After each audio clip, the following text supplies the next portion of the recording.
as I was walking. That's funny. Right, so we probably already paid. Okay. Whatever came forward. Okay. Just making sure. All right, thanks. All right, good evening, everyone. This is the regular meeting of the Braintree Select Board. It is Tuesday, February 17th, 2026. We have myself, Daniel, and Chelsea in the office, and Lauren and Lou on Zoom. And we also have Sandy Cooch on Zoom. And yeah, I think that's it for now. Anything to amend agenda wise? Any items? Can we add an executive session for Yeah. personnel? Yes, Please. sure thing.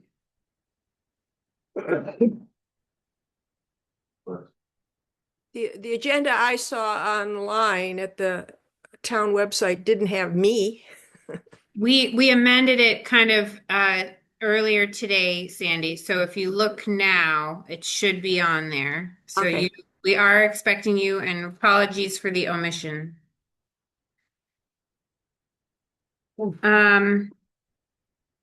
Okay, is that it? Those are the only items. I need that. Okay. Minutes from February 3rd. Any issues with the minutes? No, I'll make a motion that we approve the minutes from February 3rd. I'll second. All those in favor? Aye. Aye.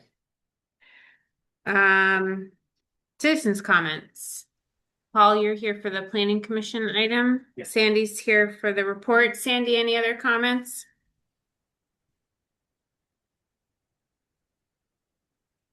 No? Okay. Then we will move on to the report from our Two Rivers Ottaquechee Regional Planning Commission Town Representative, Sandy Cooch.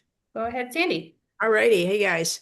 I've been doing this for almost 2 years now, and I'm still no expert on any of it. But I am pretty faithful in attendance and do pay attention. I have forwarded to Paul. I don't know if you've gotten a copy, a written. We do have it. Super.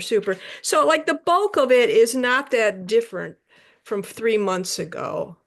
I beg your pardon, 6 months ago. The Two Rivers staff continues to work on the regional plan parts that did not get updated previously, and that's housing. And one of them's housing, and I think they've about wrapped that. And the other one is land use, which is a heck of a lot more complex nowadays, what with Act 181 and tiers coming in and new future land use maps having to be made. So that kind of goes on. And I know staff is working really, really hard. Two Rivers has an excellent website. I don't know if you ever cruise it, but there's a lot there. And the regional plan, the parts that have been completed and the parts that are under review and being amended or changed are all there for view. And for the parts that are in the process of being updated, you can weigh in either on the maps or on the written text. So they're still seeking citizen input onto things. The work that's happening at Two Rivers is happening at regional commissions everywhere in the state. And for the first time, the state has dictated what the kind of land use regions must be in every regional plan. And those are 6: rural ag/forest is one, rural conservation, the one that gets least developed, rural general, and then 3 kind of more to be developed areas: downtown centers, which Braintree has not got, village centers, which we have. Do we have East Braintree now? Are there 3? 2. Yep. Okay. And then planned growth areas. I don't know if Braintree's got one of those or not. But given what is in our river valleys, there's not a lot of scope for a lot of development here. However, the state has indicated or has given each regional commission new housing targets. And Two Rivers broke those numbers down town by town, trying to give less to towns like Braintree and more to towns like Randolph that have more scope to build. And Braintree's is something like, I think it's 40 to 50 new housing. Yeah, 40 to 50 new housing units, I think by 2030. We'll see. I don't know about other regional commissions, but at Two Rivers, there's still a lot of pushback from some members. This is an agricultural part of the world that the regional plan needs to have more protections for farmland, and that there should be an inventory of farmland, and there's the regions on the regional map combine rural ag and forest. Their feelings that those ought to be separate. So I don't know about that, but I feel good about this Two Rivers Commission kind of stepping up for ag, because with the housing push, obviously the areas to get developed are nice farmland soils in the valleys. Two Rivers seems to be kind of a leader in the state, and its financials have been really strong. A recent report showed the fund balance is actually growing. Peter Gregory, the executive director, gives us good heads up about things that are happening on the state level, particularly with legislation pending, and also on the national level, because he is active in this National Association of Development Organizations, NATO. And the news from them is sometimes a little worrisome in terms of what's happening at the federal level. One example was at the, I don't know, annual or biannual conventions. In the past, federal employees from pertinent agencies would be there to connect with people. There aren't any federal employees showing up anymore. The December meeting had an excellent presentation by Mascoma Bank CEO Clay Adams. And I know Braintree and a lot of towns use Mascoma, but it was interesting to me. He's very focused on the housing issue, most particularly in the Upper Valley with all the big employers there, such as Dartmouth, who are having trouble finding housing for their people, although, Gifford's got the same thing going on here. But anyway, he and the heads of big employers, heads of, businesses that employ people, and Vital Communities is really stepping up too. So they're looking for kind of ways to pull towns together and work together, connect with funding. But of course, funding is shriveling up a little bit. And he noted another challenge, which is aging infrastructure. One of the reasons Braintree doesn't have a bigger housing target is we don't have things like municipal water and sewer. And well, the last thing I hit is that every spring, Two Rivers announces all the wonderful high school seniors that have been awarded these $2,000 scholarships. They award like 10 of them to high school seniors. And it's never been a kid from our neck of the woods in the two times that I've witnessed this. So I'm going to do what I can to kind of spread the word a little bit in the local school districts. But if you guys are in a position to encourage high school seniors to apply, let's do it. Thanks, Sandy. You're welcome. Happy to answer any questions to the best of my limited ability. Oh, it does not appear to be limited at all. Thanks so much for the thorough report. Does anyone have any questions?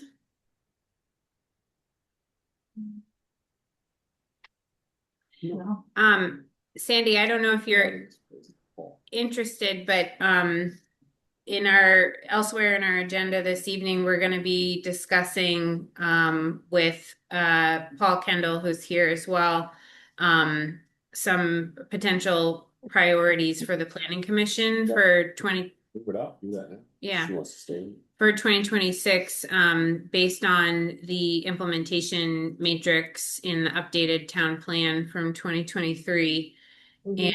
And we're also expecting Oh, Pete's in the waiting room. Sorry. He's here. Um, so You might want to go to him first. yeah.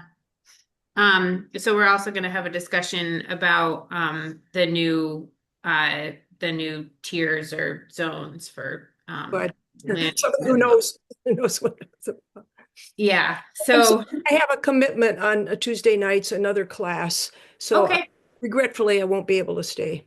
Okay, no worries. Well, thank you for joining us. And thank you for going to these meetings and Yeah. sticking with it. All righty. Thank you so much. I'll continue as long as I can. Thanks, Sandy. All right. Take care, Appreciate everybody. it. Take Thank care. you. Okay, and I just want to acknowledge we have Pete Fellows from Two Rivers that just signed on to the Zoom. So let's go ahead and is it okay with everyone if we skip the other two reports for now and jump down to new business so that Pete doesn't have to wait until the end of the agenda? Okay. So welcome, Pete. I hope you can hear us okay. Yes, Um, can you hear me? Yes, we can. Thank you. So appreciate Two Rivers reaching out to us. I know Kevin has sent us a couple emails explaining some of the land use changes that may impact Braintree, and so we welcome you to kind of give us some background on what you're uh, informing towns of regarding this change and how it might impact Braintree. Okay. Um, so I'll give you the reason I'm here and then a little bit of background. The reason I'm here is to ask you guys if you want to continue and or widen the exemption for housing developments of a certain size in Braintree. Mhm. It's called Tier 1B. You currently have a small area that has been getting this exemption since June of 2024, and that's around it hasn't been getting it that long because you haven't had the Snowsville village designation for that long. But as soon as you got it, you got this exemption around that area. The exemption basically is for towns with zoning and subdivision, which you guys have a unified bylaw. 10 to 50 units don't require an Act 250 permit. They require all other permits. Local, state, septic, wetlands, yada, yada, your zoning, your subdivision, everything except Act 250. That is the thing that's currently being exempted from 2024 through the end of 2026. Snowsville currently has it in the village designated area plus a little buffer around it. And what we're required to ask you folks as part of the reforms to Act 250 called Act 181, and I'll go over the kind of the broad brush of that in just a moment, is we're required to ask you, do you want to continue these exemptions? And we have designated two other areas, one of which will probably stick, the other one probably won't. Because it's not a historic village, and that's unfortunately a requirement we're trying to get changed, but that's a whole another story of complicated legislation that gets passed in Vermont. So that's why I'm here tonight. Do you guys want to do this housing exemption called Tier 1B in Act 250? You don't have to, it's optional. You currently have it in Snowsville. It has not resulted in any Act 250 projects there that have happened that would have gotten the permit and would have gotten this exemption. Statewide, there have been 13 projects large housing projects that have normally would have required an Act 250 permit, but didn't need one because of this housing exemption permit program. One was in Fairleigh in our region, and one was in Hartford. The Fairleigh one was a conversion, I think, of an old block with some new construction around it. And then the one in Hartford was a conversion of an old nursing home. into between 10 and 50 units. And that would have normally, it was kind of nice because it was already there. So it didn't require an Act 250 permit. So they're working on that already. So that's the deal. Again, we'd like the select board to decide on this, hopefully maybe after town meeting sometime in March, and get back to us. The 3 areas that would potentially be subject to this exemption is the Snowsville village, which has gotten a little bigger than your current designation, but the area will actually get smaller than the current exemption area, which is your current designation plus a buffer. So the exemption area in Snowsville will get smaller. There'll be a new village.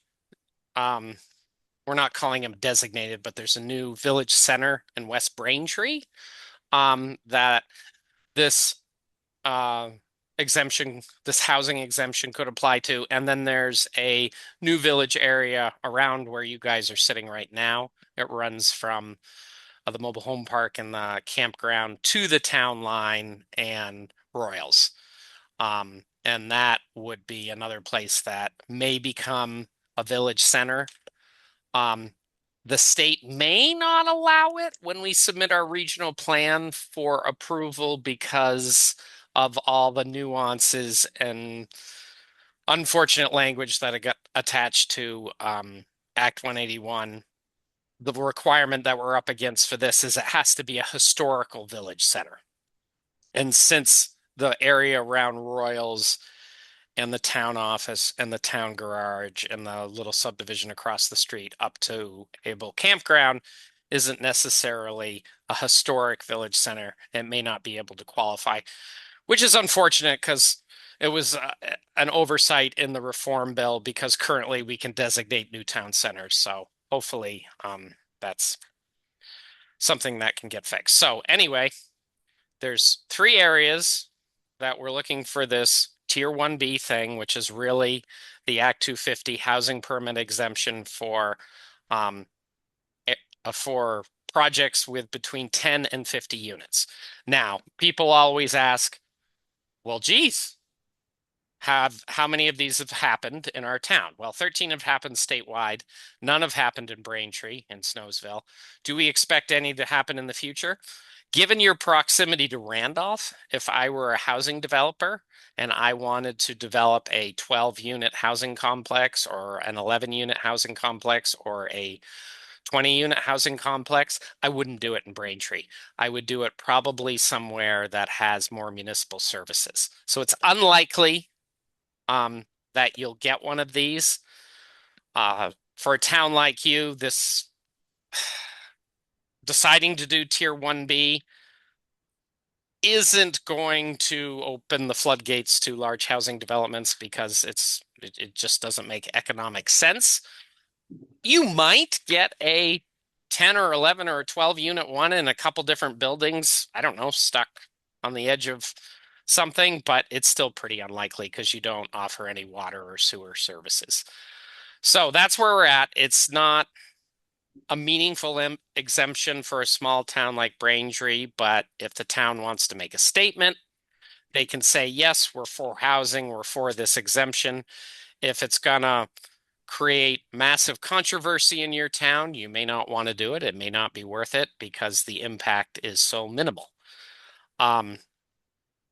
So that's that. Let me give you a little bit of background on just the Act 250 reform bill, and then you can ask a couple questions.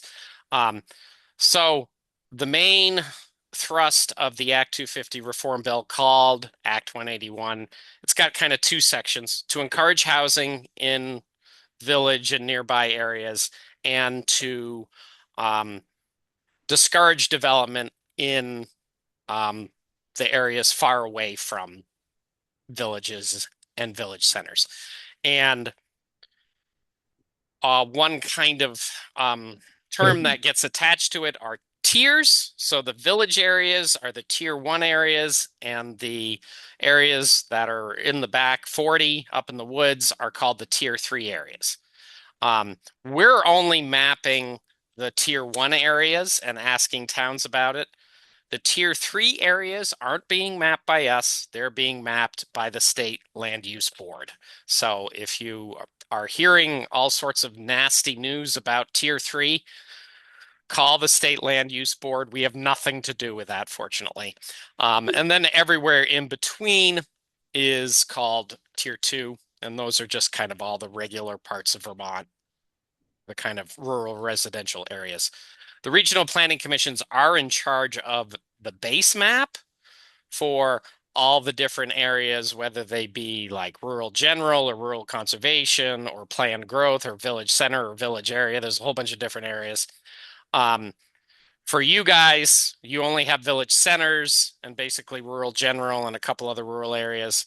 And so your tier 1B, the housing exemption areas, apply to your 3 or 2 village center areas, Snowsville, West Braintree, and New Braintree, we'll call it, relatively speaking.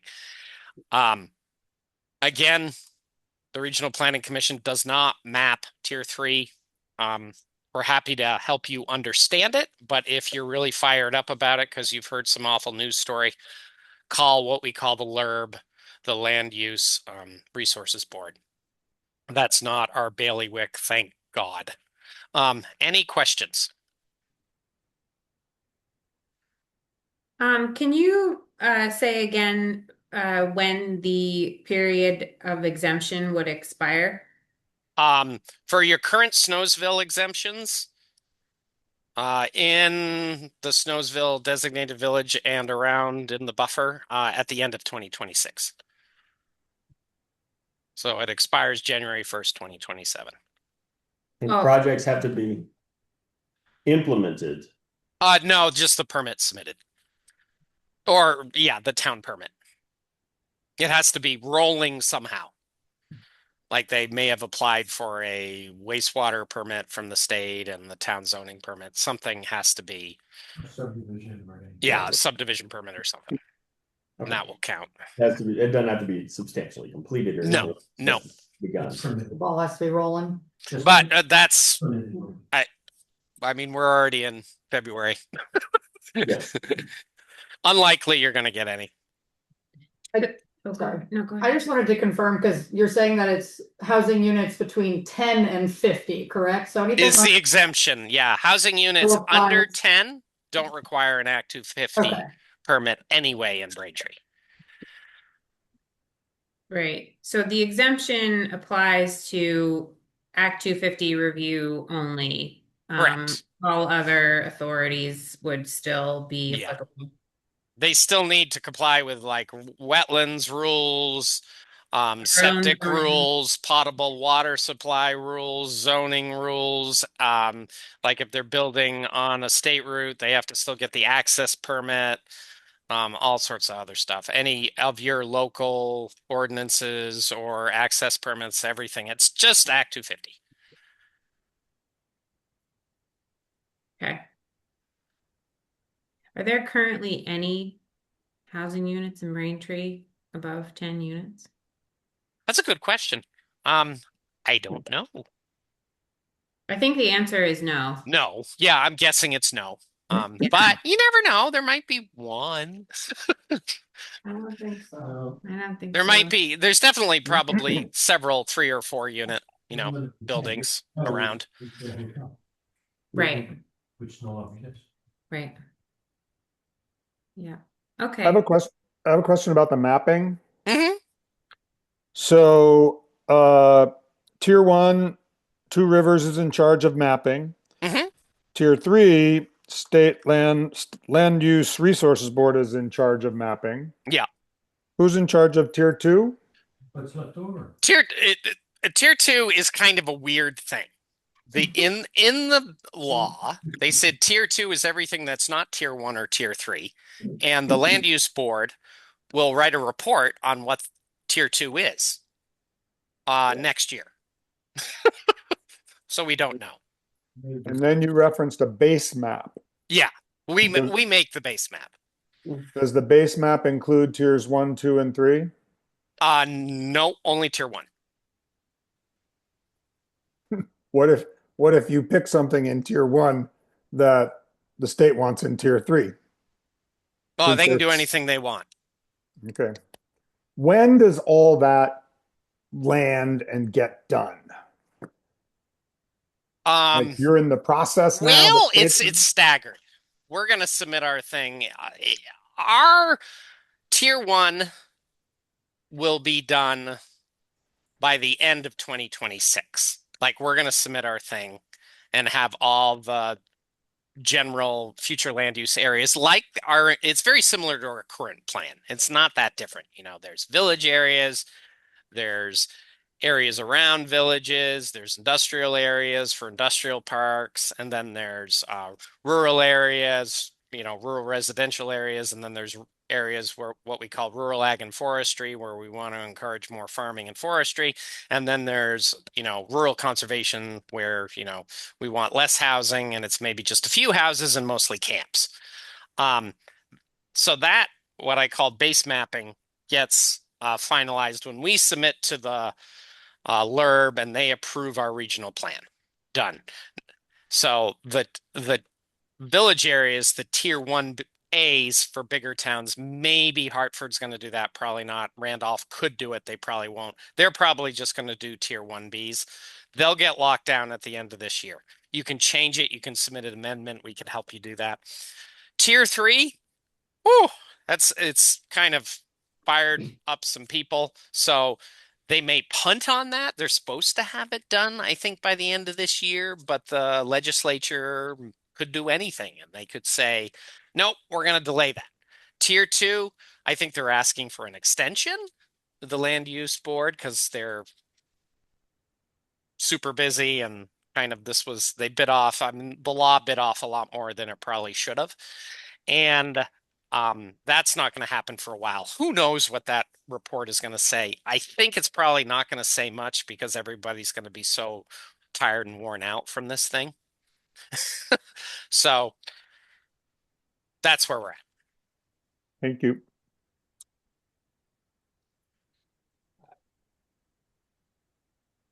Any other questions? So the takeaway is you guys need to think about your 3 village areas. There's a map online. You can check that out. It's the kind of purpley areas in Snowsville, West Braintree, and New Braintree. And think about if you want Pete, this. just so you know, we've been calling it South Braintree. South Braintree. Sounds good. And we hope we're going to try, because not only for tier 1B, if you guys don't do tier 1B, there are some minor benefits to you for having that as a village center around South Braintree. And we'd like to have you be able to have that because you could put, little light commercial, like another store or something like Royals, or just, things that would be good and fit the area around the town office and Royals and stuff like that. The LURB might be a little too literal and be like, no, it's not at all historic. It has to be like beautiful, like West Braintree and East Braintree, like the West Braintree, what is it, Town Hall, and it's beautiful up there and it's historic and it was a village way back in the day. So they may have us yank that. We hope not. We're going to really lobby for it. But we're pretty sure in at least a year or two, or even this year, they're going to try to change the law on that and say, like, obviously settled current villages that don't have a historical, like, chain and a historical, they're not referenced in old beers and they don't have a whole bunch of things on the National Register of Historic Places, or they don't have a state historic district, but they're obviously a village. Those can become villages. So we hope that happens, but we'll keep you posted. So it would be tier 1B in at least Snowsville and West Braintree, hopefully South Braintree, maybe not South Braintree, but that's what you're deciding about. Okay. And I think the map was included in what Kevin had sent us originally, correct? Yeah. Correct. There's an online map too, which might be easier to use. I'll put that in the chat. I have it. And then you guys can. Okay. Thank you. Yep. All right. And that's it. It's for a town like Braintree, it's not a big deal. It doesn't move the needle a lot. But it's if you want to support housing, it doesn't hurt. So, Braintree is a unique case because you're a pretty small town. You're not a super small town. You're not a Granville or Hancock, but you're also a pretty small town near a really big town. So that's probably where we want all the housing to go in Randolph, with a little bit of housing in Braintree. So, Okay. All right. Well, if we have any other questions that anyone comes up with after tonight, we'll be in touch, but this has been really helpful. And what is the absolute deadline for getting back to you regarding we don't really have one. It'd be nice by the end of March, but end of March? we know you've got town meeting and you've got more important things to do, but as soon as you can, ideally. Yeah. I mean, I don't know if you have an opinion about this, but given that it's highly unlikely that a development like this would be proposed in Braintree, do you think it's easier to make to approve these areas as Tier 1B or to not? It's your call. Some folks don't want to see any new development in their villages. We've had a couple towns like that. They're just like, no, we want other bigger towns to handle it, which is fine. You can do that. The state does want every town, and this is not compulsory. It's voluntary. They want every town to contribute, hopefully with trying to encourage development. So every town has a set of housing targets. Those are kind of completely pie in the sky, but from the state's perspective, the legislature and the governor, Vermont is in rough shape. Frankly, we're dying. We're one of the states with the slowest growth rate in the nation, one of like two. We're even slower than Maine and Wyoming, I think, and we're not headed in the right direction. That's why this bill got passed. That's why housing exemptions got passed, and that's why I'm here tonight, because the policymakers in Montpelier want us to ask towns if they want in on kind of sharing in this solution to, frankly, an existential crisis for Vermont. So, yeah, Okay. that's why I'm here, and it's a tough situation, and a small town can't do a lot, but it's their call, and it's a tough situation either way. Okay. And I'm sorry, I have a follow-on question. You indicated that for the Snowsville exemptions, that's through the end of 2026. If we Correct. were to vote to include West Braintree and South Braintree, whether the state approves that or not, in the waiver, would those also have to be filed and permits filed by the end of 2026?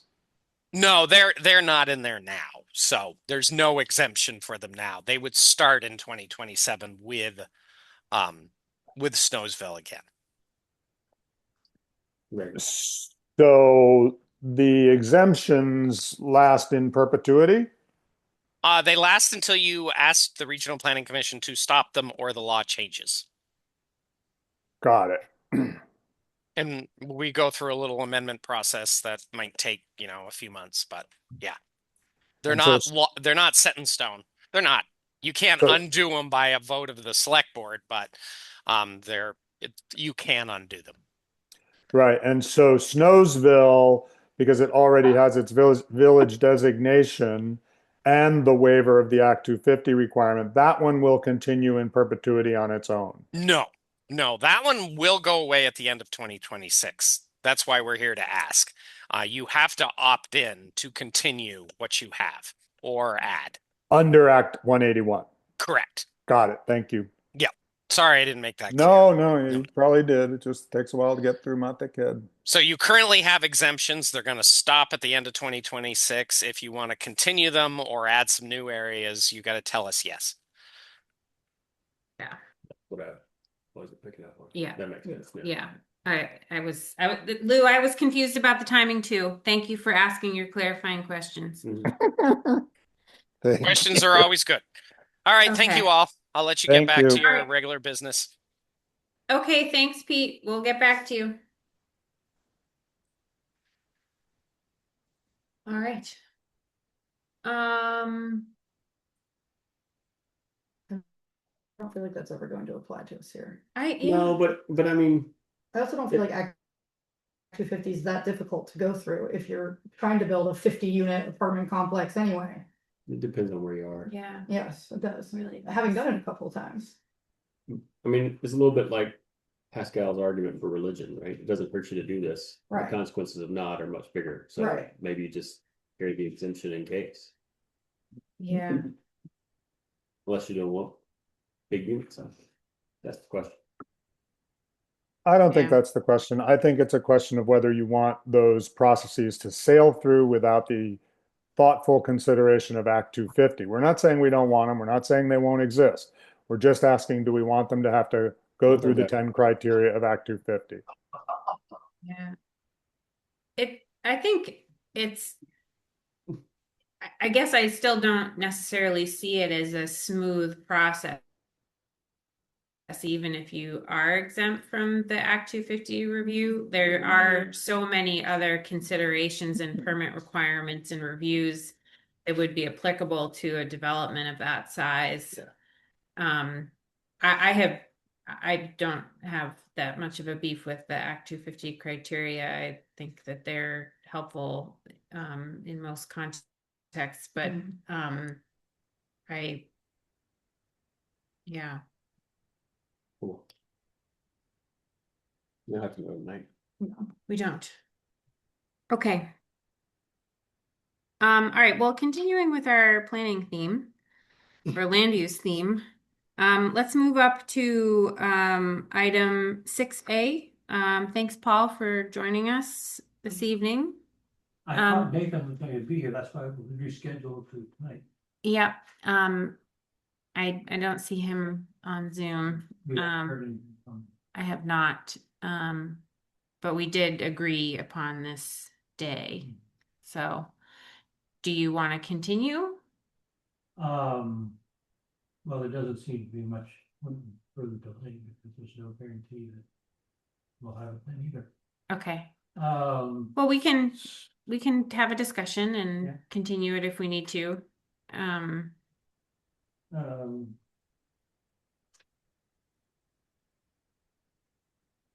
Let me preface my remark by saying what we've just been through when I was officially a planner used to just drive me up the wall because it has absolutely no basis in reality. I mean, for somebody to sit around and say, well, Braintree ought to produce 20, 30, 40 units within the next 4 years. I mean, folks, that 40 to 50 unit, that's something that's in Two Rivers plan. Mhm. Okay, right. yes, Yeah. ours. For Right. Braintree. Yeah. No. But in the next 4 years. Yeah, by 3030 or 2030. But it was the kind of pressure in part that we were under the planning grant that we got because again, they were pressing for all this kind of stuff. But that's a sidebar comment. It does not need to go into the minute.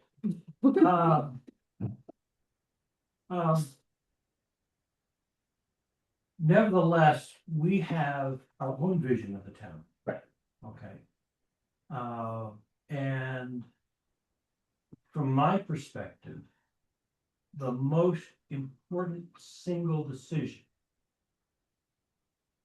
that you all can make to move forward with that vision at whatever pace we can, is to better integrate the work of the planning commission and the DRB. Yeah.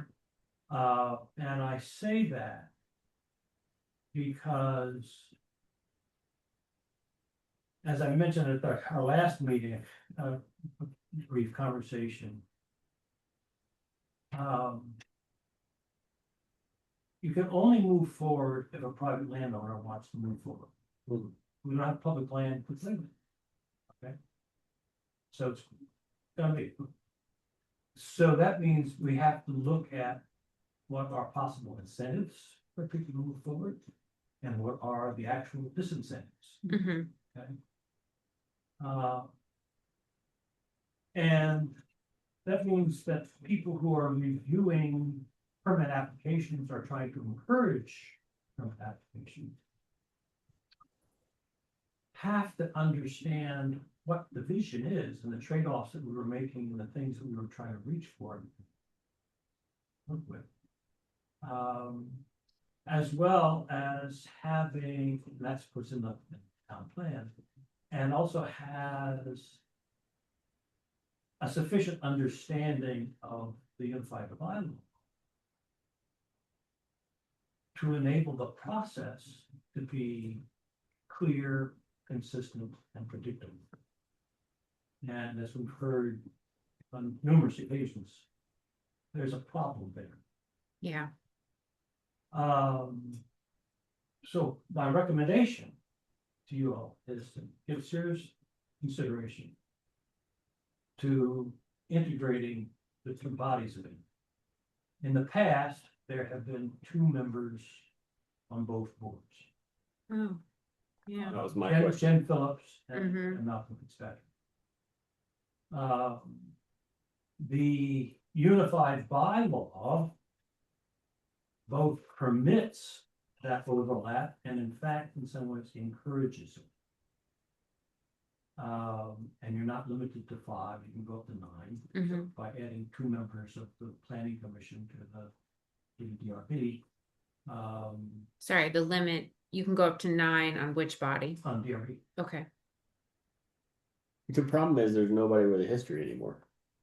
There's only 2 of you with a history. Exactly, that's what I said, that's what. You gotta start That's the somewhere. magic of my tooth. I'm not stupid. I can do the math. All right, Yeah, all right. but you're volunteering for something. Well, here at the same I'm basically saying, time. right, because otherwise, there's not really anything that the planning commission has to do. We don't want to feel like that. Well, the only And other, just do another study that nobody pays any attention to and doesn't have any basis in reality, because Yeah. the reality is, why aren't people coming in the door with permits? Right. Requests. Yeah. That's the reality. Right. You have to have a reputation for saying, we're open to do business, folks. Right. Okay?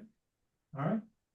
um, And that means that we are open to do business because we understand what the vision of the town is and how it might work. And then have a process so that when somebody says, well, I'm thinking about it, but you also have this disincentive, one of which is the sewer issue. Which, by the way, has a little bit of very quiet conversation going on in the legislature Okay. around the. Vermont is very, very restrictive in terms of the distances between the potable water and the septic systems. Yeah. And on smaller lots, this Makes it really difficult. Huge issue. You can get around it, but it's very expensive to get around it. The more expensive you make it, the less attractive Right. it is to ever develop that Yeah. site. Right. So at least they're beginning to think about it within committee.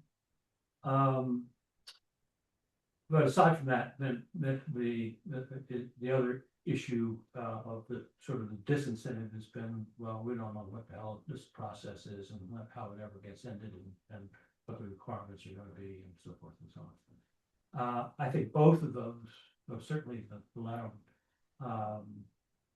could be ameliorated significantly with a couple of additions to the DOB. Does the DRB have a procedure for these things? I mean, if it wasn't that, Yeah, if we didn't add two members to get two planning, can you require them to consult the planning commission? You know what I mean? Like, is there anything like that that goes on? Does the DRB have a, this is what we do for hearings? I mean, so there was a permit that they had under their review last year where I can't remember which member of the DRB did reach out to the planning commission to ask some questions. And there was some back and forth, but it was, they just initiated it on their own, and I think just considered it part of their thoughtful process. They're not required to engage with the planning commission, but I mean, they are required to follow the process, the administrative process that's in the law for meetings and hearings and how they write their decision and what they need to cover in Yeah, their but it decision. doesn't require consultation with anybody. It doesn't, but I think the overlapping membership idea is a really good place to start to help with that integration, as Paul said, and then I only asked the question, not because I'm, No. poo-pooing your idea, but like if there are people that can't do both, right? If you physically can't, you're willing and able maybe, and somebody else is, but in the future, if we reach a point where, where we make it where, Every appointment only lasts for the term of the appointment. right. So if it gets to a point where they can't, you can't have those two member overlaps, is there some way to make it a requirement that you must consult? And sometimes, In their own time. and sometimes you could do it the other way. If there's a very good person on the DRB who bothers to read the material, okay, that person might be appointed as a planning commission. Right. I mean, you can work it that way too in the future. Yeah. yeah. What, I mean, should we consider reaching out to current planning commission membership to maybe to specific folks to ask if they would be interested in serving, members of the DRB to ask if they would be interested in serving on the planning commission as well? Well, you could certainly do that because you can have complete overlap. If you wish. Yeah, But there's whoever you sometimes would they bring might from say- that side over hasn't been through this whole process. So it would be very good. Right. Because they're learning. Yeah. I mean, for instance, Steve's in, I know reads the stuff, Yeah. okay? I He asks have some him in intelligent mind questions, specifically. okay? Yeah. Okay? Yeah. If he would be willing, he would be a perfect person to Yeah. come from now.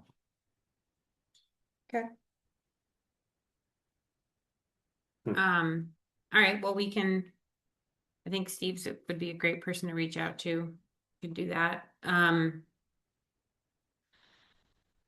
In terms of further integration, assuming that there can be some overlap in the membership, I wonder if it would also make sense to establish a protocol or tradition of some kind for the planning commission and the DRB and the zoning administrator to have a joint meeting at least annually. And if there's no kind of timely business to take care of during those meetings, it could be an opportunity for the planning commission members of either just the planning commission or the DRB to highlight a particular piece of the town plan to just kind of discuss generally, just for kind of an educational type of discussion where the planning commission highlights a particular element of the plan to just bring to the attention of the DRB and use it as an opportunity to kind of do a little learning session, I guess, given the planning commission's familiarity with the plan and the intent, that went into developing particular chapters. So that could be an idea as well, is to just establish that, there is some sort of annual or at least annual gathering of all of those bodies, including the zoning administrator. So. Is there also maybe a follow-on idea of, for instance, if we had just a written simple report from the zoning administrator and the DRB once a month to the select board. Just, these are the permits filed this month. These are the applications for DRB review. Then the select board and the public and the planning commission are aware of what's on the agenda. And if there is something super complex, then we can do affirmative outreach to the decision maker to offer support, however that support might be welcomed by the decision maker. Is that possible? We're supposed to do that quarterly, right? Doesn't the ZA give a report quarterly? We have received written reports from Grace, yeah, about the activity that like permits she's considered or issued, yeah. And I guess I'm trying to think about it a little bit in this mode of adding support from the experts when it's necessary. So to get notice of what's pending before it's acted on. And I know that that's perhaps too quick based on the timelines, but if we tried it monthly, it might catch one or two. Yeah.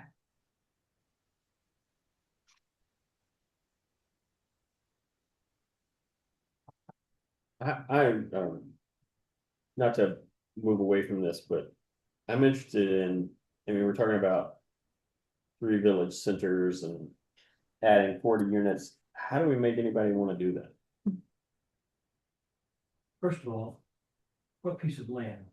That's what I mean, like, How many, practically speaking, correct. not theoretically, but practically speaking. Just take South Braintree as an example. How many pieces of land are undeveloped? If they're already developed, and you gotta buy it, develop and knock something down, that just increases your land cost. Right. So how many pieces of undeveloped land are there? Viable ones. No, Viable, right. That could take something of, what you're talking. That also haven't already been, like have had the option to be developed and haven't. Right. Yes. Right. The option's been there for quite a few of the properties along 12A and haven't been developed. yeah, I'm just thinking, part of this is, what do you guys do going forward?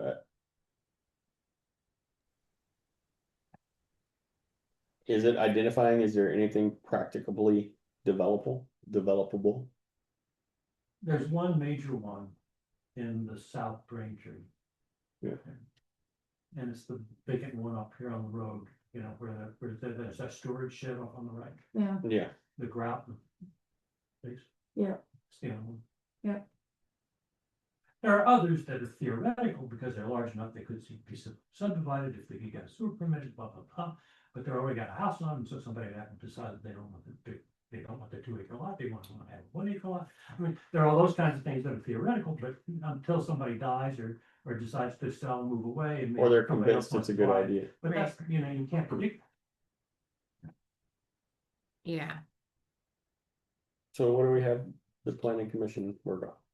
Well, I mean, just looking through the implementation Yeah. matrix, it is, a lot of it is really tied to, as you pointed out, Paul, supporting situations where a landowner does come forward with indicating that they want to somehow change the land use of their property, or develop their property in a particular way, and working with the DRB to ensure that the goals of the town plan are integrated into their decision making or are brought to their attention so that they can go through their process in a thoughtful way that reflects the town plan. Because right now it feels like they're Right. distinctly different draws. That is Yeah. to say, the DRB is looking at the zoning bylaws and doesn't really consider anything else. And so they don't understand the background and intent and how do we make this work, right? Like, they're operating under 2 different purviews here. Right.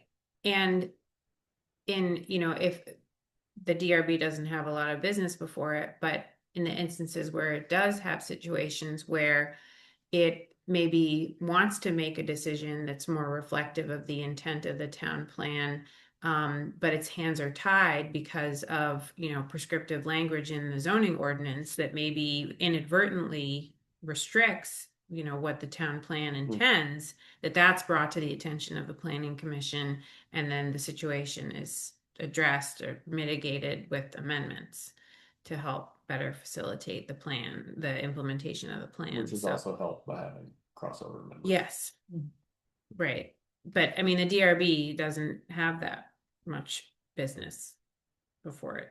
So, Is there a way for them to, which is a good thing, I guess. is there a way to set up a meeting between the two groups in the near future to say, these are the problems we ran into recently, where we had to deal with funny permits, or we had to tell people no, or it didn't work, or we had to, how is that addressed in the new bylaws, and can we Right. talk about these amendments? Because Kind I of don't do know if like they a ever talked to you postmortem. guys when you were writing it. Did the DRB ever come into it? No. I met with them. They said they would. Yeah. Did Bob used to be a member of the planning commission? I think he did. Bob's been a member of so many different things. I know. I think he was. I think he wasn't asked to be, to get off that. I think Okay. he was involved in the last Town plan. town plan rewrite. Yeah. And then asked to, And then he just decided he was going to restrict his involvement to the DRB. yeah. Okay. That was a long time. It was. That seems to me a Yeah. good meeting to have. It follows up on what you're talking about. Like, get the two groups together to say, these are the problems we've run into. How did you address them? What was your thought on them? How does it play out going forward? And can we change it? Because this is what we see. Yeah. I don't know. Is that worth having, that kind of meeting? Because I assume that's the kind of thing you guys were looking for when you went to them, but didn't hear back. So I'm not sure that. So what would give me confidence?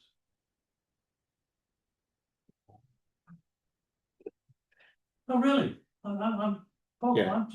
I'm just trying to be pretty straight here. Yeah.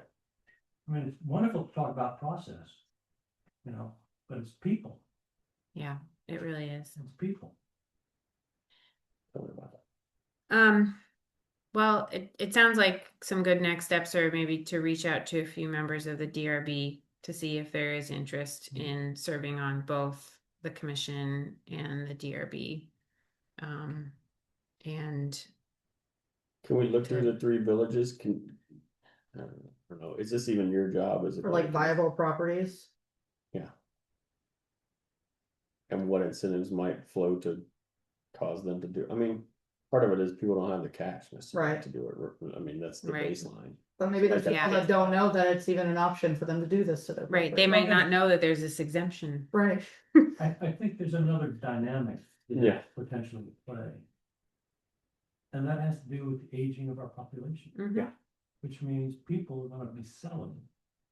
People are gonna be moving from one kind of unit to another. Yeah. And anytime that property is turning over, depending on who buys it. And what their expectations are from being able to use it, whether they just want it the way it is, or whether they want to try to maximize use of that property. There's an opportunity. We Is also there, have- is there a way to harness that? Don't you think that a lot of it depends upon your reputation as a town or as a place? Yeah. Okay, I Yeah. mean, Braintree has a lot to sell. I mean, it is really in terms of, Yeah. especially for younger families and active individuals Mhm. who like to get out. Okay, and its proximity to Randolph. It really has a lot. If people said, this would be a great place for me, either as a single, if there were single type units available, or for a young family or young couple. The school has a wonderful reputation, Yeah. but it needs more kids, otherwise it's gonna lose the school. Right. Okay, Yeah. I don't know. I'd like to know how to harness yesterday, there were 12 cars, trucks in the kiosk parking lot. Yeah. They get up there and come down through the lanes. Every day last week, there were cars in that lot. to go ski. People come skiing through my back door, coming down sometimes. You see. Snowmobilers, there were 7 of them going through when I was out with my, I can't quite figure out whether it's my grand or my great-grand cousin, niece, whatever. 8 years old, okay, who was up for the weekend over the mom and friends. And we were out there sledding on the snowmobile trail, Right. because it was a nice grade. Yeah, we do. She was just, wow. A convoy of 7 snowmobiles comes through all at once, okay? And I'm waving them all through, having cleared already. They stopped. And the guy who was leading this group could not stop thanking us for the opportunity to have a place to come through. This is what Braintree can do. I mean, and ours is only one snowmobile trail. There are other snowmobile trails. This is a place that people know about. We have something to quote sell. So how do we do that? Well, how do we build a reputation for a place that can enable sale? Well, I don't want to be naive or anything, but what you're asking, Dan, is a marketing question, right? Yes. And so, I mean, one thing we could respond with, and I'm not suggesting this, but just to answer your question and move an interesting conversation along is, we could seek some marketing assistance. What can we as a town do to promote these components of the lifestyle that we all love here, in hopes of accomplishing some particular goal, Now, if we bring in a lot of 50-unit housing, 50-unit housing developments, I don't know if we start compromising some of the things that we all love about here. So nobody is talking about a 50-unit housing project, Lou. And what you are selling when you're marketing is the ability to buy a home. Yeah. Of whatever size, variety, you wish. But clearly the ones that are going to be selling are not going to be 50-unit condos. No, you're talking about 10 acres that may become 2 5-acre plots if somebody wants to. Or putting a second principal use on an existing lot. 8 units. Okay. And you can do that as long as it is ultimately subdividable.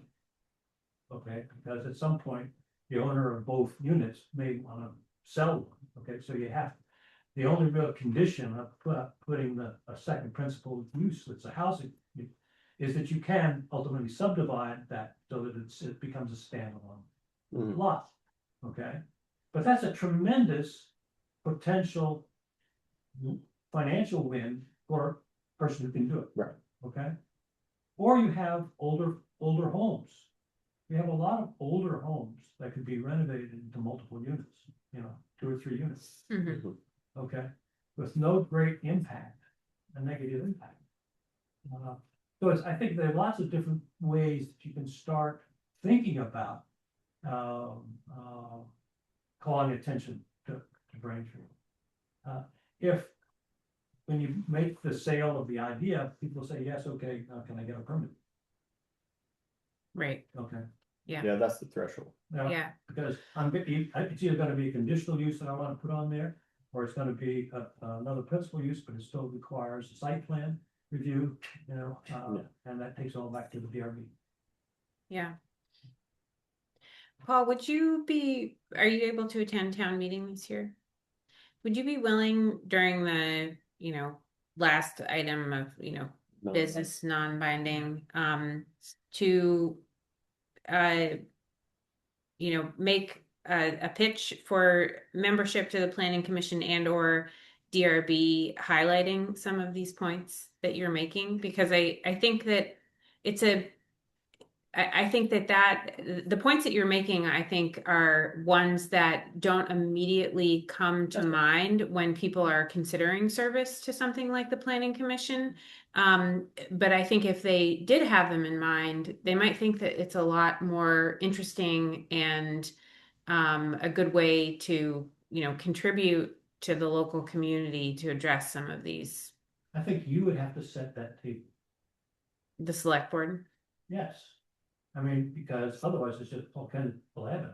He doesn't Yeah, we would have to, authority- we would have Yeah, to say, no, we're I- looking for members and, You know, this is yeah, what we yeah, see as a yeah. vision. That makes sense. I think we could easily do that. We Yeah. could say that, one body where we're currently deficient members is the Planning Commission, and, we think this is a good opportunity. No, to do what? Yeah. You gotta be able, you have to set the table by saying, this Right. is why we are reaching out. Okay, and Yeah. I could then echo Yeah. that, but I can't set that table. That- Okay. Because that's. Let's write something. Yeah. Okay. Does the Right. planning commission have like an estimate of how many properties that are within these new village designations that could be subdivided? Or even outside of. Or even outside of it, like, was anything, when the bylaws were getting created and stuff like that, was any like data gathered about like how many of these properties this actually would apply to?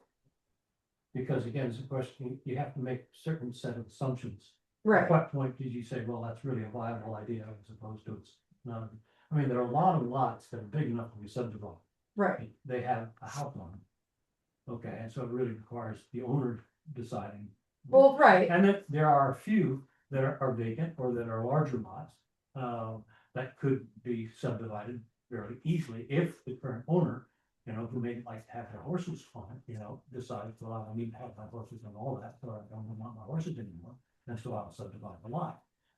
There are a few of those that are possible. There are other lots which are quite large and subdividable, but they're agricultural use. Mhm. And so we have the question of whoops, do we really want to press that? So there are lots of wrinkles to Right. this, lots of things that require a much more fine-tuned review of the situation. Okay. Yeah. I don't think I've ever known this much about the planning. I know, this is really helpful. I don't So, want to admit a fault there, but I mean, it's nice to finally get an understanding of what. yeah, well, I think there's just the last handful of years, there's been so much going on in relation to the obligations surrounding the Right. town plan and the bylaws that sometimes it's nice to step back and talk about everything else. Okay, well, I think it would be a good idea to keep this item on the agenda as just kind of a standing item to check in, but that's really up to you, not me. So. Yeah, I don't know, it needs to be every meeting, but every other meeting. Like the first meeting of the month or something like that. When do you guys meet? Once a month. Thursday. Third Thursday. I would only, Same. I just would like to finish with one little sidebar, and it's about Jesse. Who's my go-to person?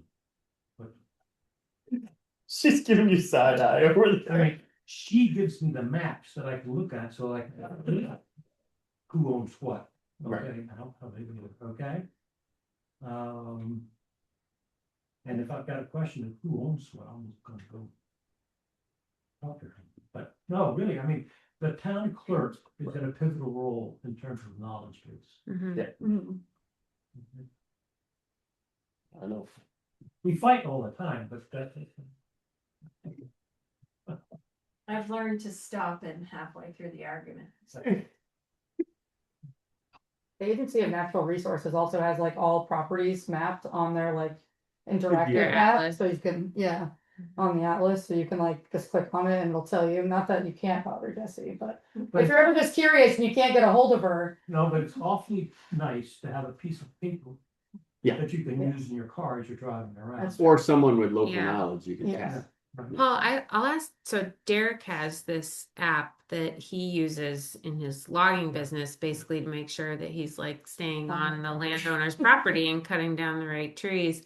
But it's a like current layer of land ownership, and he had to buy it. I mean, it's a pretty nice and like routinely updated app that follows the land transactions and such. And I can ask him what it is if you're interested in it. But yeah, Not at this point. he relies on it quite a bit. Yeah. Especially when properties are not all surveyed, so you're not too sure where the line is. Yeah. Okay. Well, thank you, Paul. Yeah. Appreciate you Yeah. representing the planning commission. Well, I'm sorry the This neighbor's not topic. here. I've been really hoping.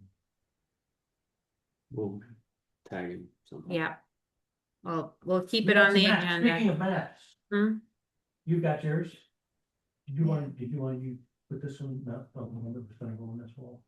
Yeah, I'll figure out where they're gonna go. I've Okay. given instructions, I'm not Back up. really been followed. Mhm. You'll back up to me. Yeah, I think so. Yeah, this is a little sidebar, again, going back to wonderful Jesse here who interrupted me halfway through.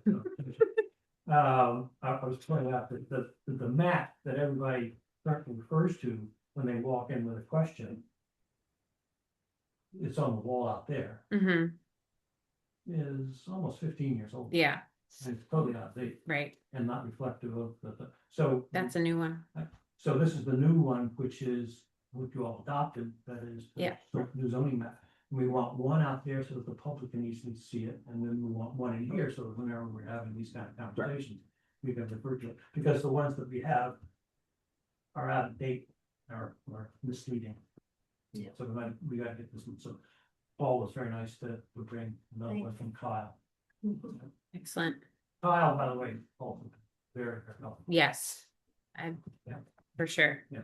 You Agreed. saw our correspondence over the Yes. floodplain. Yes. Yep. And- Nope. He's on it. Yeah. Great.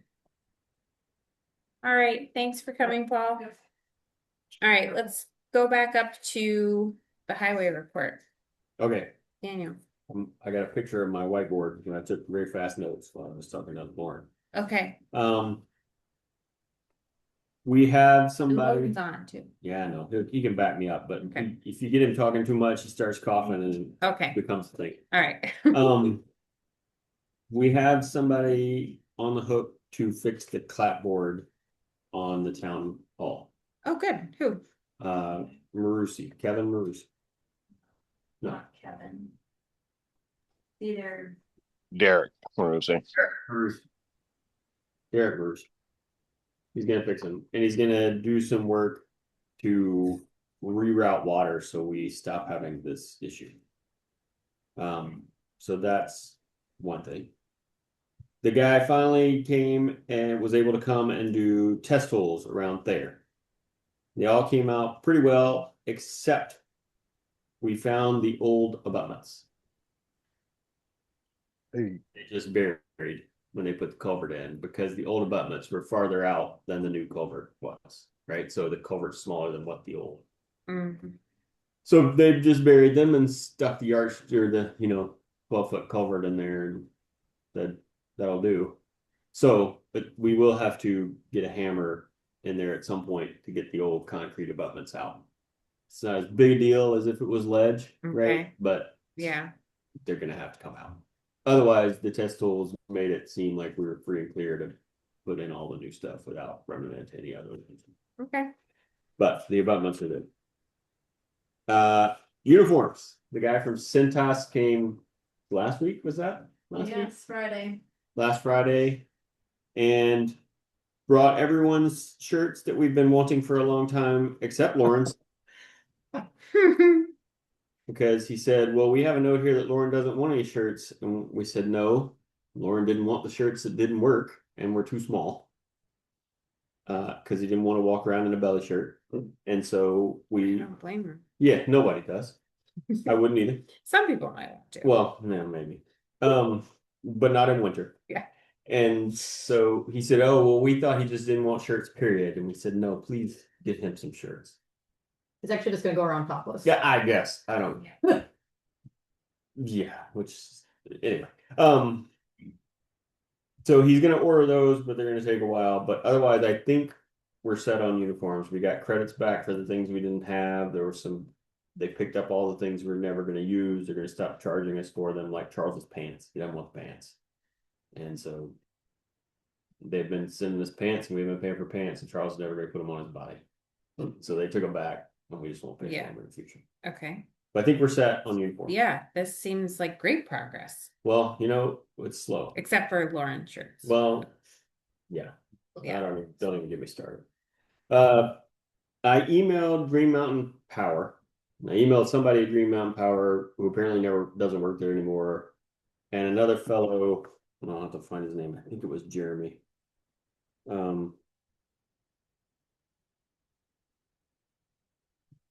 Nope, that's not him. Anyway, some guy, maybe it's Tim.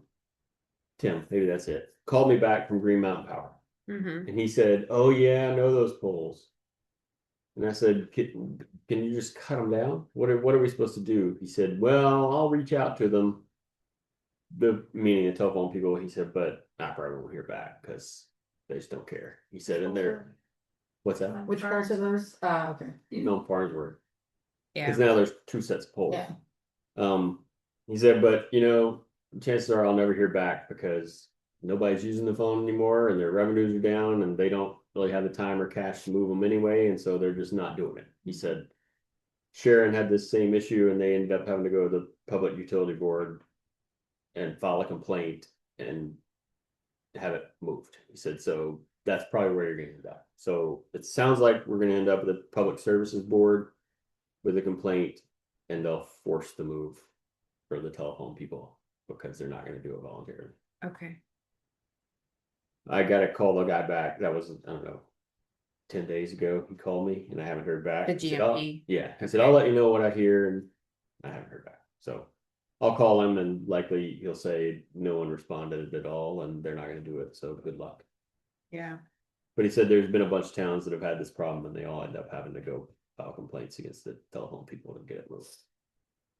So it seems like that's the process we're going to end up with on that. But once we get that done, then Green Mountain Power can come in and Okay. remove the poles.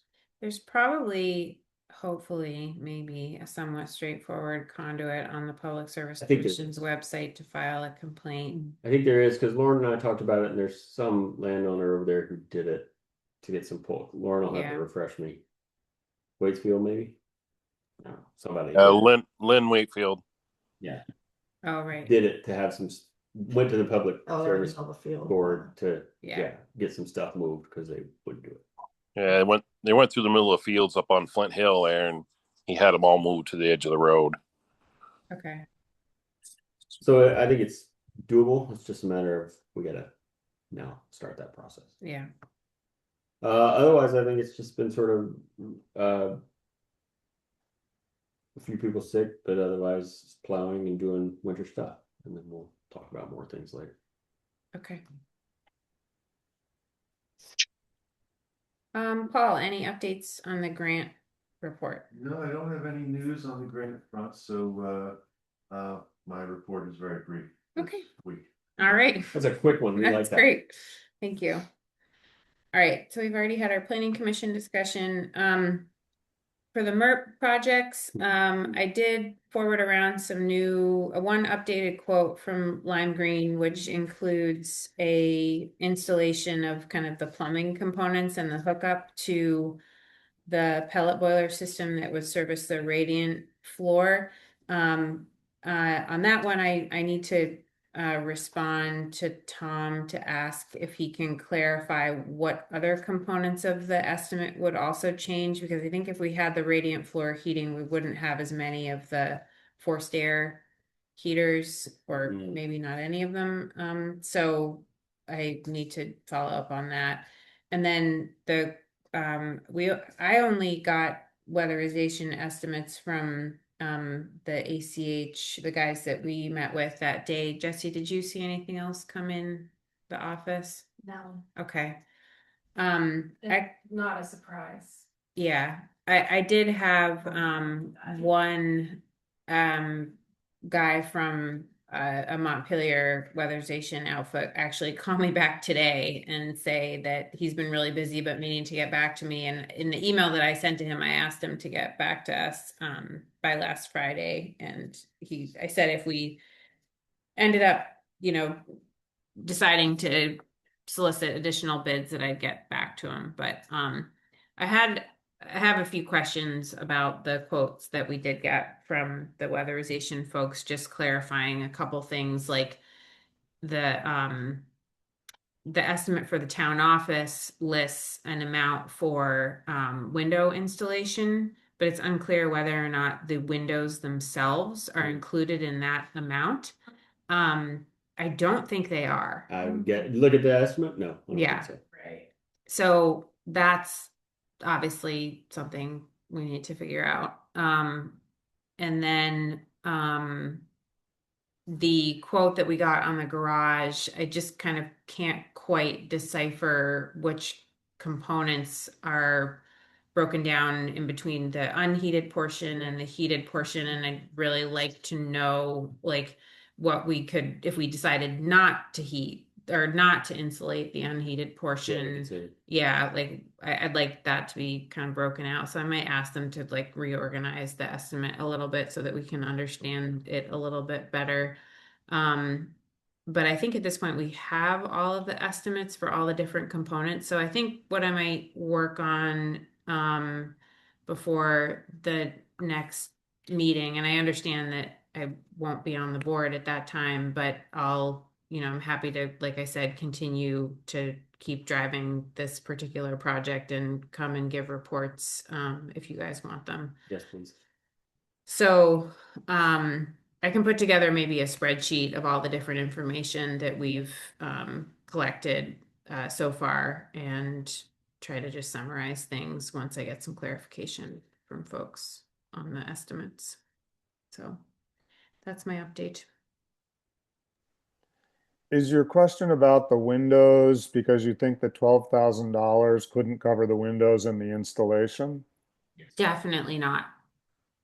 Like unless But it says replace all windows. it does, but it doesn't say that it includes the windows themselves. I mean, just based on. Well, it says on the note to customer, it says window pricing is based on current pricing for Paradigm windows. Windows will be replaced.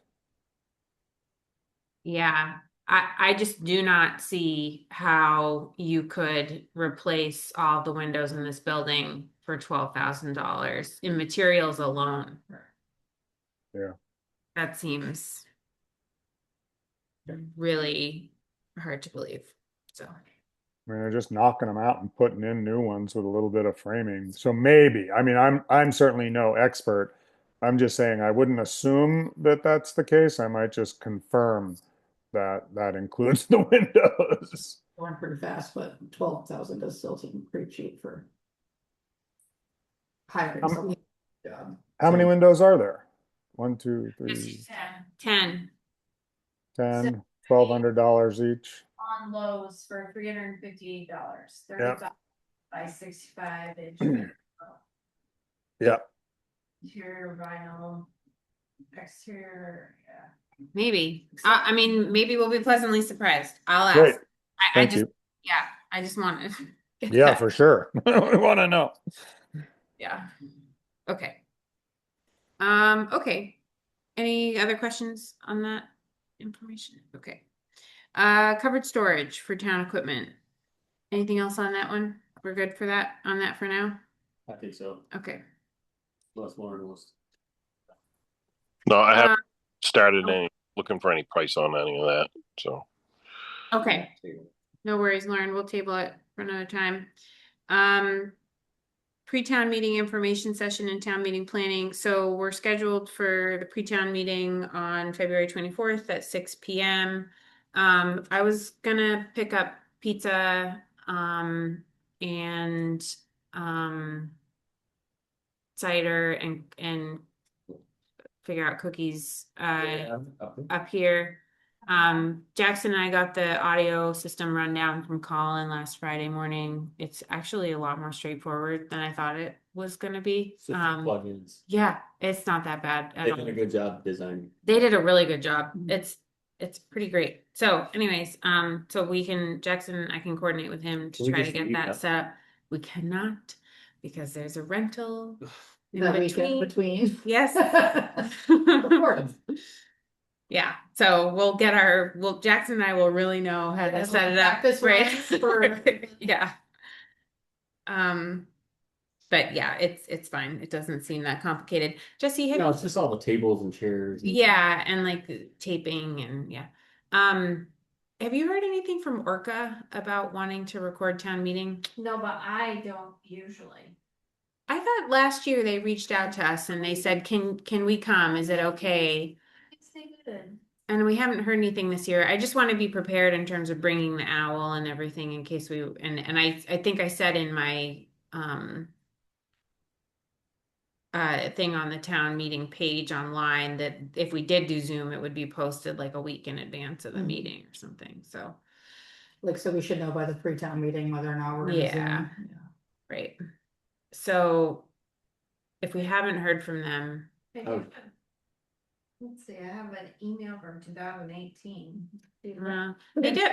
I'll just wait. If we haven't heard by next Tuesday, then Yeah, we'll just do it on our own. Yeah, I can't remember. Oh, here's one, let's see, from, because they were there last year. Mm-hmm. Yeah. But they let us know in advance. They asked if yeah, they have sent an email. Let's see, who did? So yeah, I can reach out to them if you want, just to be sure. yeah. It'd be nice to know one way or the other. Yeah. So they sent one for this year asking. They have not sent one for this Okay. year. They usually send them late, one was February 17th, So It's around that time. Yeah. February 26th. So, If you wouldn't mind reaching out to if you have their contact to see what they plan to do, because they have a good production crew and their coverage is pretty good. It's much better than Zoom. So and then I was wondering, Jesse, for the pizza and stuff, did we receive like the donation again this year, or Yeah. should we try to cover that another way? we did receive 200, Okay. and I talked to that person the other day and said that that's what we had been using it for, and Was that good he with them? said great, Oh, good. Okay. and that hopefully they would be able to participate in town meeting at some point in time. Okay. Great. Thanks so much for helping with that. That's great. Mhm. And I thank you to whoever you are, anonymous Yes. donor.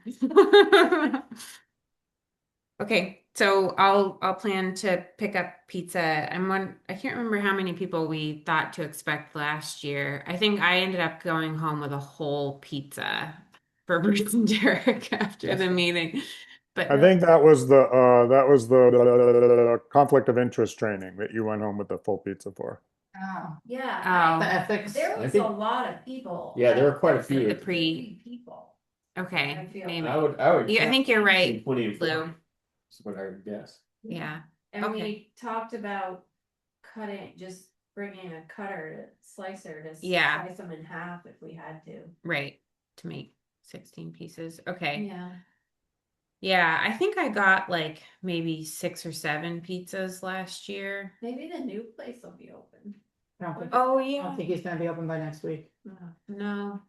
That's Is too is bad. he gonna be a pizza place? Yeah. Okay. Yeah.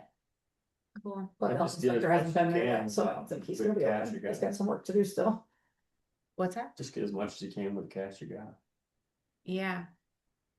Okay. I mean, I'll have it to doesn't figure that matter if you out. spend it all or don't, right? Yeah. All right. Maybe I can- I'll get a box of cookies from. I was gonna say, I Vivian, can too. bring cookies or whatever from, I made Yeah. cookies last year too. yeah, and all the money can get spent on pizza. Okay. Sounds A good. sweet treat of some sort. Everybody loves a sweet treat. Yes. We ran out of cookies last year and I did not get a cookie and I was pretty disappointed. I gotta snag one Yeah, immediately. I know. I need to remember not to lollygag with the cookies. Okay. Let's see. There was one other thing. Are we good with the potluck, Jesse? Can I help with that in any way? Is Linda? Oh, I need to put it out there. I had a lot of information in my last post on Front Porch Forums. I didn't say anything Okay. about it, but Linda said she would welcome any and all help. Okay. But that was planning on being there to assist in any way that she could. Okay. So, We need to get her out. Mm. We need to get her out. yes, Right. yes. So should we Because- reach out to Linda directly if, like, to offer like help and see what she wants, or does she not wanna organize it and she just wants to be there as a body? There really isn't any organizing Okay. to it. Okay, I pick up all of the coffee and,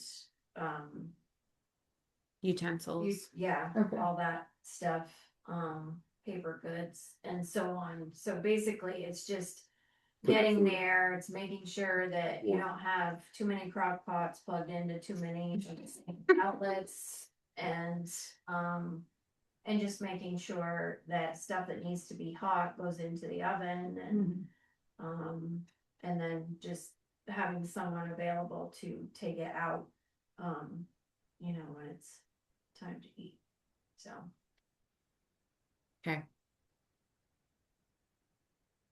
Sounds good. Well, yeah, for sure. If you do another post, put the word out.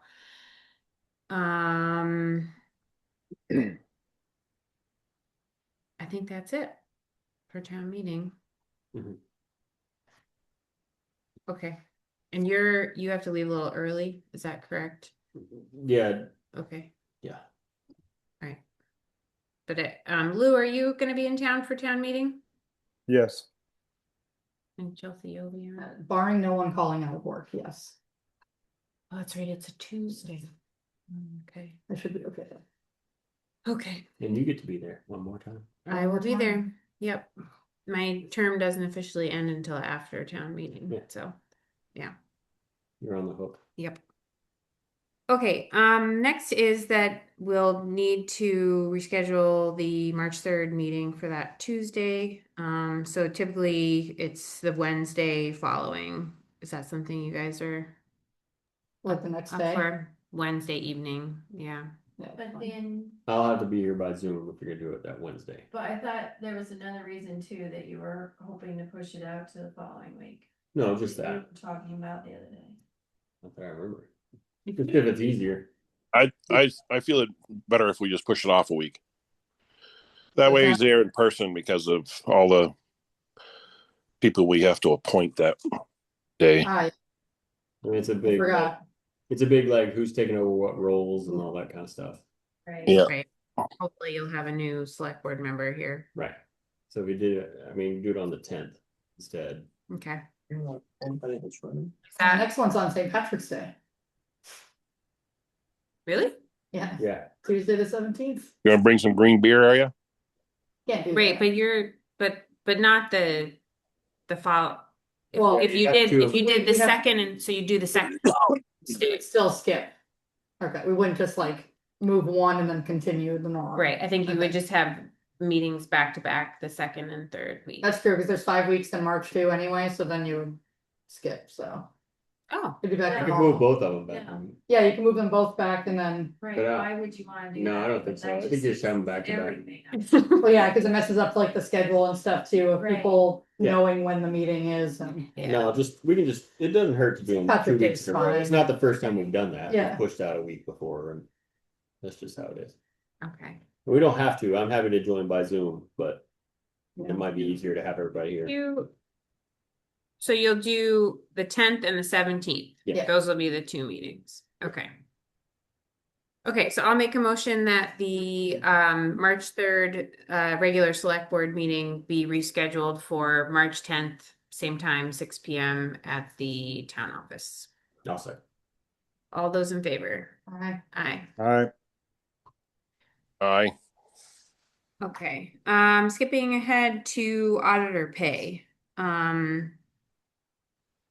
Do we need to take any retroactive action, Jesse, related to, I think there was just some confusion about whether or not the auditors were officially being paid $20 or $21 an hour, right?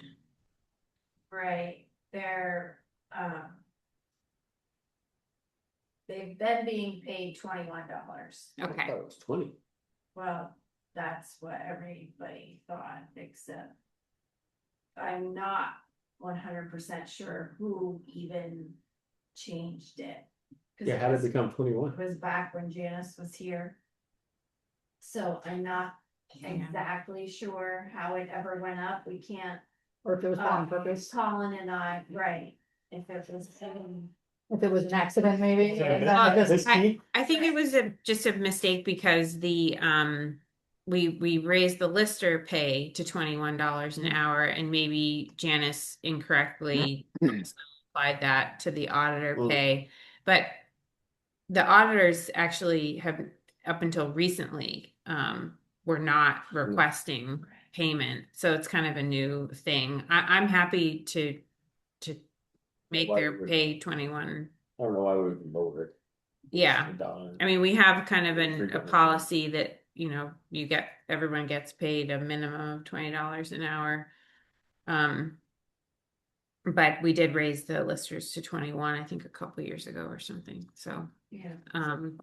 so I'll make a motion that we establish the auditor pay at $21 an hour effective Well, First of this year year. of 2025.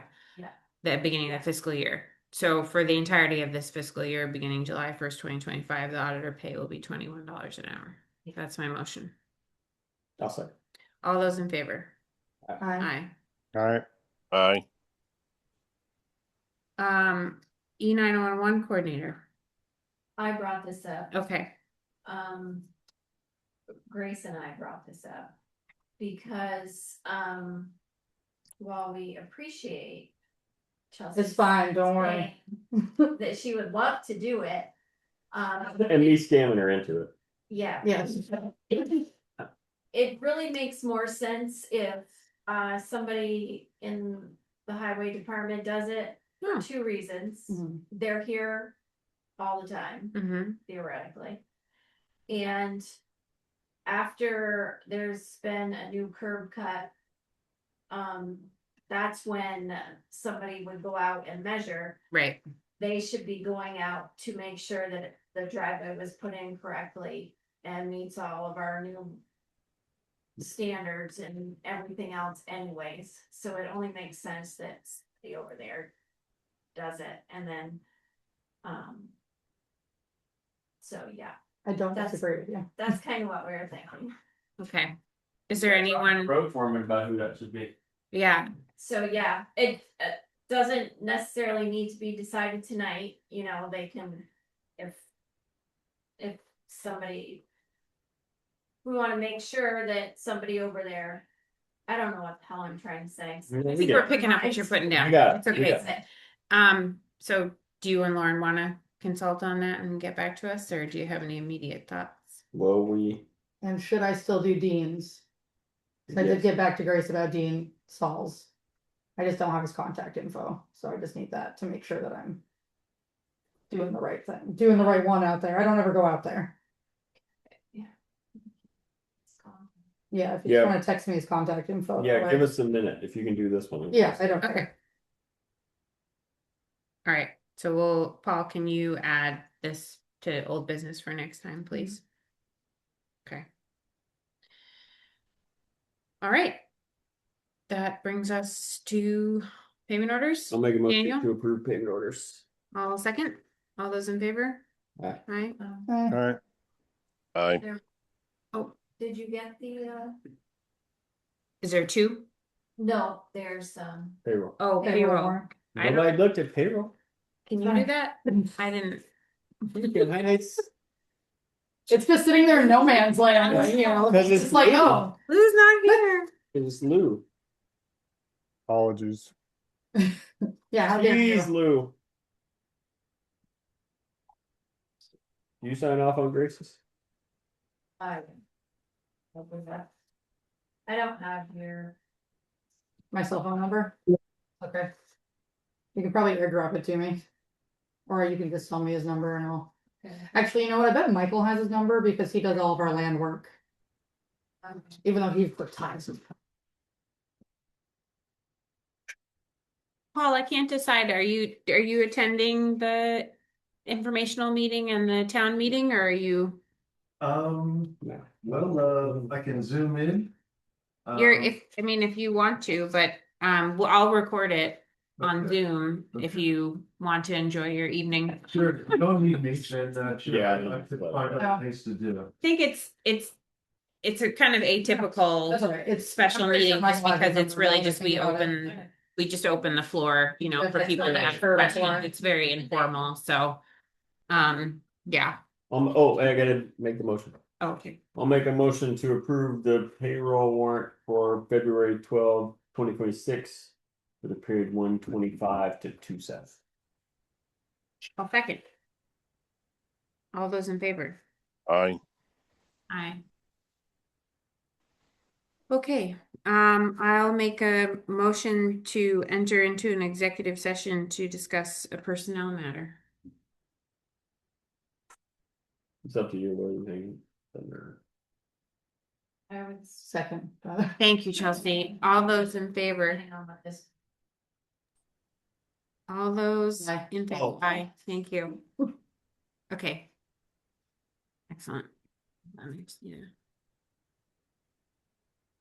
Go home, Paul, we kept you here late.